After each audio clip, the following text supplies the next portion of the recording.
Welcome back, everyone, to Channel 10's live coverage of the 1984 Mummer Parade, and help us welcome a very special guest. He's a special guest because he is the man who is responsible for our airing this coverage of the Mummers Parade. He is the Vice President and General Manager of Channel 10, Steve Cohen. Happy Thanks, New Year, Steve. Thank you. Thank you very much. Happy New Year, Sherry. Happy New Year to you, Steve. It's great to be here. Everybody's been asking me on the street today, why are we doing all this? And of course, why we're doing it is because Channel 10 and everybody who's associated with Channel 10 is just so happy to be able to bring the Mummers Parade to everybody at home today.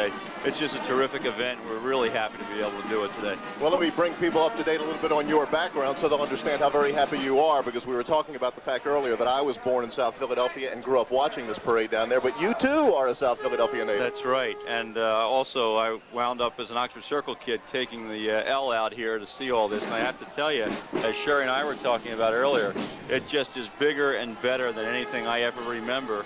I remember the Furco String Band, of course, as we all do, and the story about Joe Furco and Mr. Freilinger out at 2nd and Siegel, and how Mr. Furco went on to start his own band in North Philadelphia and started a little hassle with the bands. But the result of that was a proliferation of just terrific string bands. And now these fancies, I have to tell you, I've never seen anything like this. It's the most spectacular thing I've ever seen in person. It's great. Steve, you've been away from Philadelphia for a little bit, but now that you're back and you see the Mummers Parade again, do you remember how everybody is so proud of their city on a day like today? The difference is amazing between last year when I was at the Rose Bowl Parade in Pasadena. And the floats go by, and it's pretty, but there's no special feeling, there's no sense of the tradition of it all and what it means to everybody on the street. And I think that's what really makes this such an important event for everybody. That's what makes the city so special, as a matter of fact. The different neighborhoods, the rivalries, the fact that you and I both were born in South Philly, but then you went on to the Northeast, and I went on to Olney High School, and we had a little competition back there, didn't we? I have to say that this old time week makes me very nervous, folks.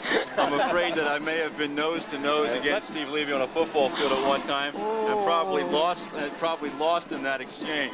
Well, since you're my boss, I won't say so on air. Now he's in charge, Steve, right? Sherry, let me say that when Steve left South Philly, they left me behind to greet Christopher Columbus. That's why I had to stay behind. Well, I see, Frank. That dates you, Frank, not me. All right. Thank you. Philadelphians really know how to throw a party, don't they? I've never seen a city that could do better. Well, there's a man gaily done up in the He certainly is. Mummer tradition. We are looking at an entry in the King Clown category titled Kaleidoscope of Color, and that's Ralph Ruiz from the Oregon Club. Well, that must have taken hours to put that patchwork quilt together. All those colors, all those different materials. And because Sherry likes to putter around with a sewing machine, she knows how long it takes to make things like that. Steve, you must stop kidding me about my abilities in the home. One of the few people ever to flunk home ec in college and high school.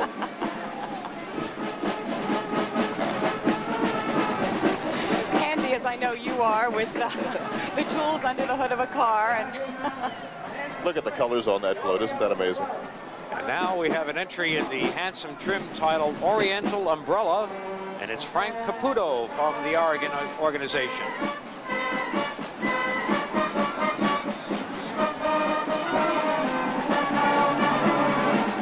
A lot of workmanship and talent went into the creation of this one.